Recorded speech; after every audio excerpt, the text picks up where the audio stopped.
Now that you're able to explore the map, here are some do's and don'ts. Do not ride the ferry to South Figaro.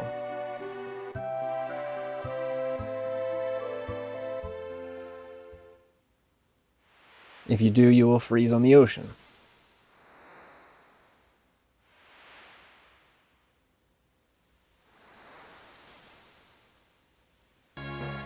Do not take the wrong characters to meet Edgar.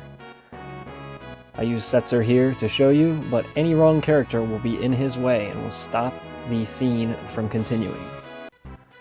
Same thing with Bannon. Do not take the wrong characters to Bannon. Without Edgar in your party, the scene cannot continue. You must have Terra, Locke, and Edgar in your party to talk to Bannon successfully.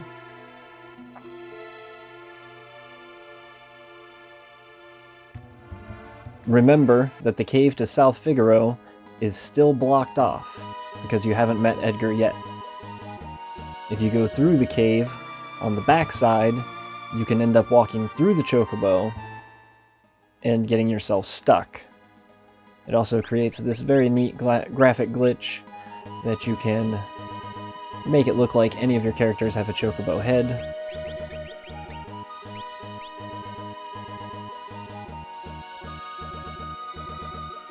Do not try to get Gao into your party. Gao does not exist until you meet him. He is an invisible sprite, and he can't be interacted with, so you cannot select him for the fight. The only way out of the fight is to use a non-targeting ability or to use Warp.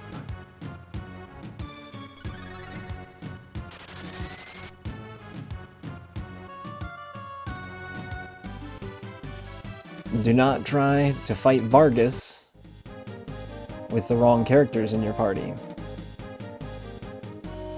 When you try to start the Vargas fight, this time I came from the backside and you can see that he appears as you go backwards. Now it will not continue because we do not have Edgar in our party.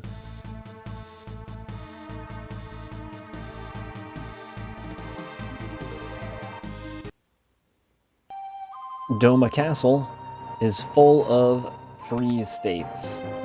If you're in Doma Castle with anyone other than Kupek, who is actually Cyan, as your leader, all of the triggers in the castle will freeze.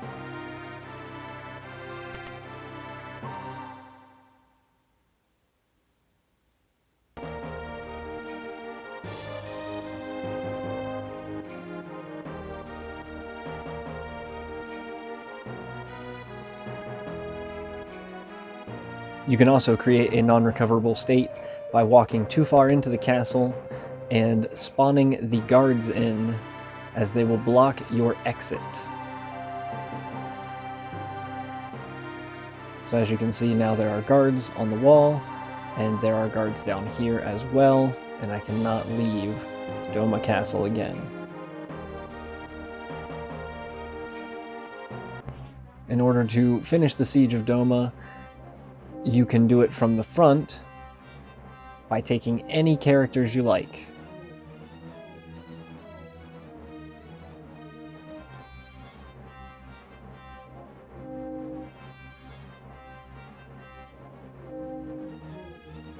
Once you have triggered the Imperial base attack, you will name Cyan, and he will replace Kupek.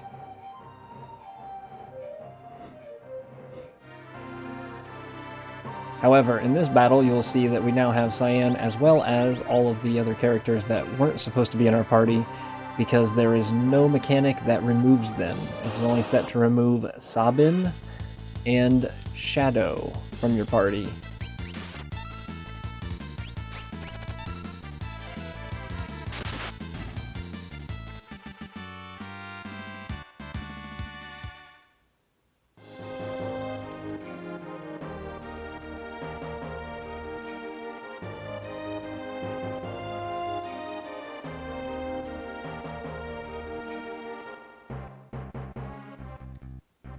Now they add Sabin to my party. He was not in my party originally, so now I had 5 characters. You see that I moved Sabin to the top. Sabin is actually Cuckoo, and Terra now appeared in my party because she was in the 5th slot, which reset to the 4th slot when it was open for her.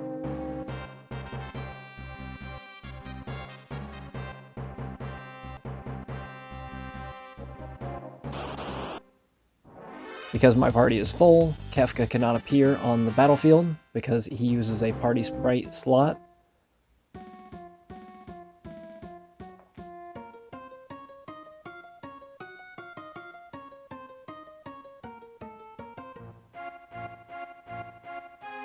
And when we spawn here, we will have an invisible sprite for a second. That's because there's no one in the leader slot. I'm going to fix that by switching Cyan to the leader slot.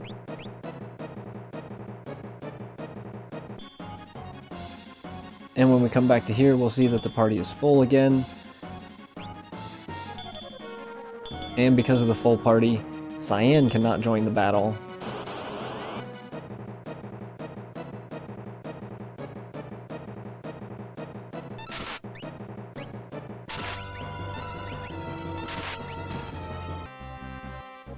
And this part looks graphically weird, but it doesn't freeze.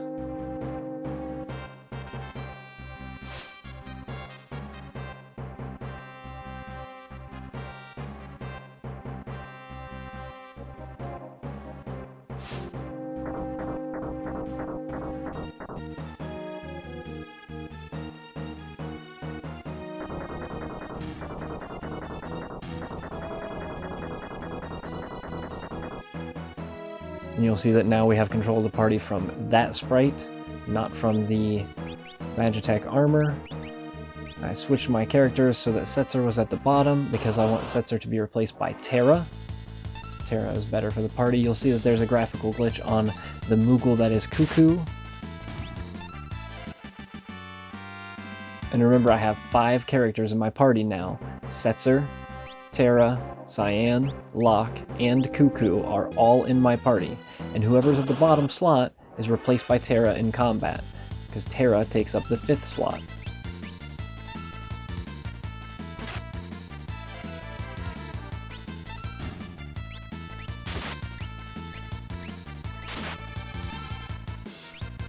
And of course there is the glitch that we are using our regular combat skills rather than the Magitech armor.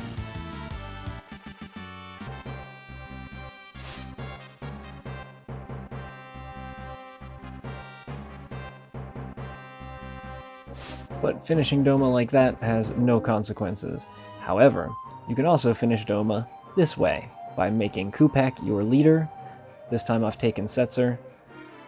And finishing the Doma castle from the castle side. Enter the castle with Kupak as the leader, trigger the events, and it will automatically trigger the Siege of Doma event. When doing it like this, you get this glitch. You'll see that Cyan is replaced with a empty Magitech armor, and our Magitech armor now has the color palette of the Moogle, basically.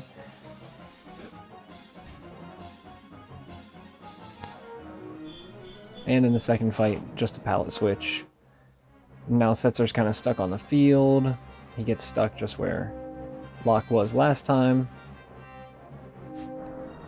This time, we take over the Magitech armor, though.